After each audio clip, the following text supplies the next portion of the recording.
Hi everyone, welcome to my channel, Wonderfully Made. Thank you so much for stopping by my channel. I really appreciate it.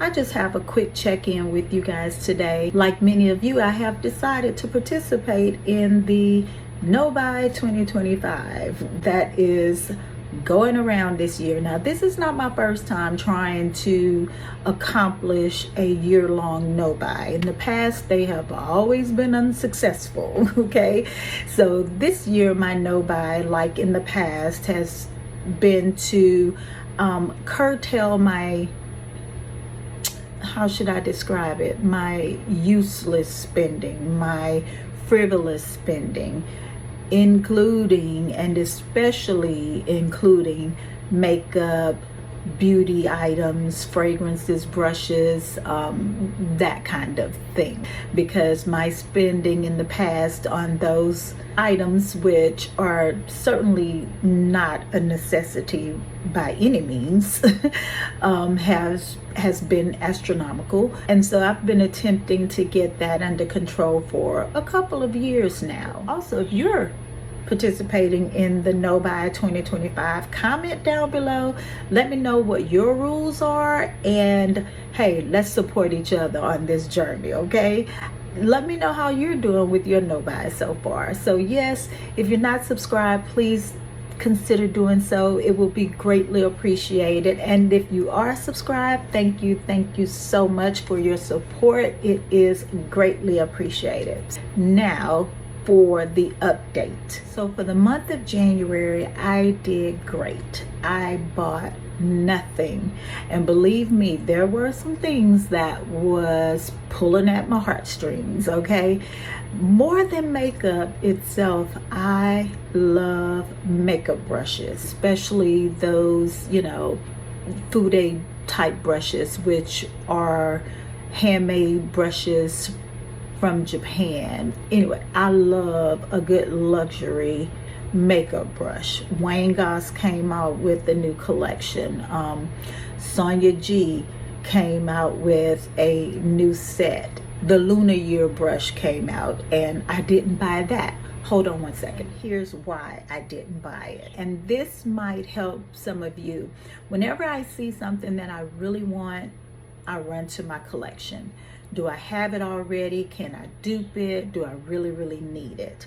Now, granted, the Lunar Year brush that comes out every year on Beautylish's website, in my opinion, I've purchased them in the past for collector purposes, but I use them, okay?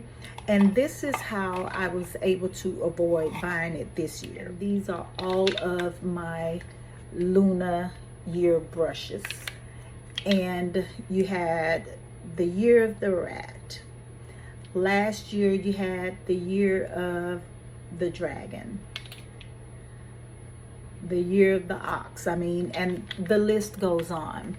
I forgot what this year's theme is. I don't even know. But ultimately, I mean, look at these. They all are pretty much the same brush with a different handle. And honestly, you know, these brushes are $125 each. And are they worth it? To me, they are. They are very good brushes. I mean, and I use them. They're not like, you know, this Chikuhodo brush, which was $400 something that I rarely use. But you can use it. I can use it. I mean, it's a good brush. I don't buy these just to look at them. I actually use them. I think I used one today. Or no, I used my Chikuhodo Mackie brush, I think. I used this to buff everything in after I completed my makeup today. I love these brushes. They're so soft. I digress. The point is, I talked myself out of buying that brush because I already have the same brush 6 times over. The only difference is the handle. And I mean, after the first day I get these, you know what I mean, I look and I admire the handle in person. I'm like, oh, it's so cute. And then I never pay attention to the handle again after that. I just don't. And it really was going to be a waste of money because I do not need it. And so I was able to pass on that. Same with the Sonia G brushes. I love her brushes. They are great. They are of excellent quality, but I have so many of her brushes. I mean, there are only going to be so many shapes that you can actually design that's going to be different from what's already out in the market and from what you even already have in your own collection, you know? And so anyway, I avoided that. Another new release that really caught my eye was the MAC Nudes collection. I love MAC lipsticks. And so looking at the nudes, I'm like, I'm pretty sure I can do each and every one of those lipsticks. However, I went into Ulta and there was one of the new lipsticks that I really felt like I cannot dupe. I got through January and then the next day I spent money, but it's not that bad. I spent about $50. So I bought this lipstick. I bought it in the shade Call It Cozy. I don't know if you can see it. When I went into the store, this was the only one that I felt like I couldn't dupe. And now that I have the lipstick, that was all a lie. I can dupe it. When you swatch it, I actually have it on today. I don't know if you can still see it because I've been having it on a while. And excuse my makeup under my eye. My eye has been irritated all day. But this is what it looks like swatched. And when I swatched it, I'm like, I don't have anything like this in my collection. And honestly, I don't.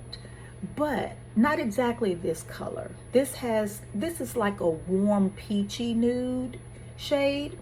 And I do have shades very similar to this. But the truth is, once you put on a liner and put it on your lips, it's gonna look the same, okay? Swatched, it may look a little bit different, but on the lips, I can dupe this 50 times over. So I do have a little bit of buyer's remorse, but I do like it. As a matter of fact, let me put a little bit on.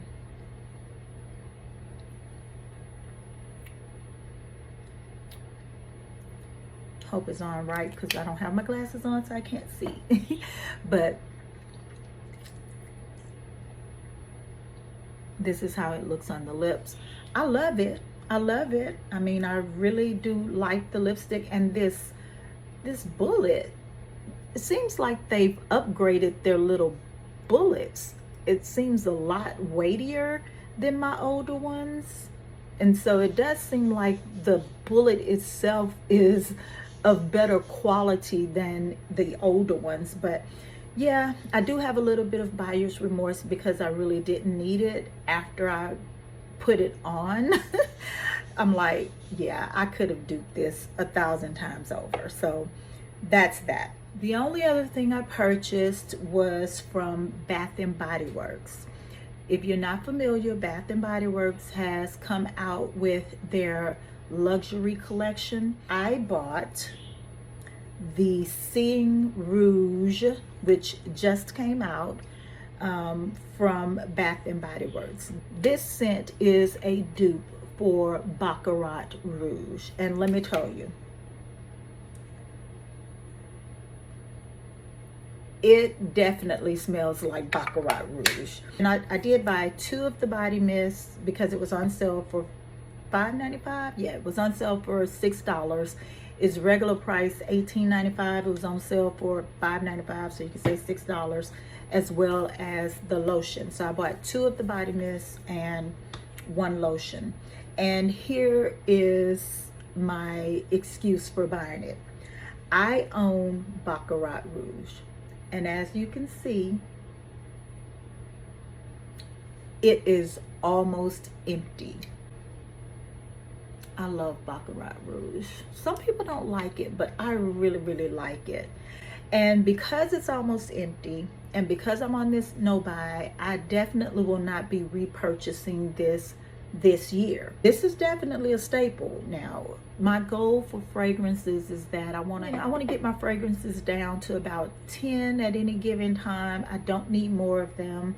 I'm not a huge fragrance hoarder like I am when it comes to makeup and makeup brushes, but I'm on the no buy, and I'm not going to repurchase this while I'm on my no buy, because of course this little bottle is what, $300 or so, I don't remember, and this was $6. What I am doing is I will spray myself. I mean, I will just go to town spraying the body mist, and this is the same thing I do with my Covered in Roses mist too. I'll use the lotion as well, because I do have the body oil. I have the Baccarat Rouge body oil as well as the fragrance, and as you can see, I'm running low on both of them. So I'll use the body mist like I said, and then I just go in with a little bit of my actual perfume, and hopefully I can, you know, make this last a little bit longer. Now, do these smell the same, the exact same? No, but oh my goodness, oh so close. Oh so close. I mean, the primary difference is this one, in my opinion, you can definitely smell the alcohol in it, especially when you first spray it, but then that alcohol smell goes away. But y'all, it is so similar, okay? I mean, my family members can't tell the difference. I sprayed the mist on one arm and the perfume on the other, and they could not tell the difference. The same with Covered in Roses. So, all right, I've rambled on enough. So those were my purchases that I made so far. I don't intend on buying anything else. You know, I did give myself 2 exceptions, which is during the Sephora VIB sale, I'm allowing myself to spend up to $100, as well as during the Ulta 21 Days of Beauty. If there's anything, you know, during that sale that I need, or I'll even give myself some leeway if there's something that I want during that sale, I'll spend up to $100 during that sale as well. And so, yeah, that's kind of where I am so far. The intent was not to spend anything, but considering my old spending habits, I'm not completely disappointed with myself, okay? And to kind of offset things, I'm gonna do my nails myself, okay? Whereas I probably would have gone out and spent, you know, over $100 to do my nails and all of that. I'm gonna do my nails myself, okay? So that's gonna be a way that I kind of offset what I spent on this and the lipstick. So that's update number 1 on my no buy 2025. Not great, but not bad. Not perfect, but not bad. So anyway, guys, if you're participating in a no buy this year, comment below, let me know how you're doing. Let's support each other, let's encourage each other, let's not, you know, judge each other too harshly if we fall off the wagon a little bit. Let's just get back on it. And yeah, so that's it for today's video. Thank you so much again for stopping by my channel and taking a few minutes of your day to spend it with me. I really appreciate it. Please, again, like, comment, and subscribe. And remember, as always, that you are fearfully and wonderfully made by God, and He loves you, and so do I. And I'll see you in the next video.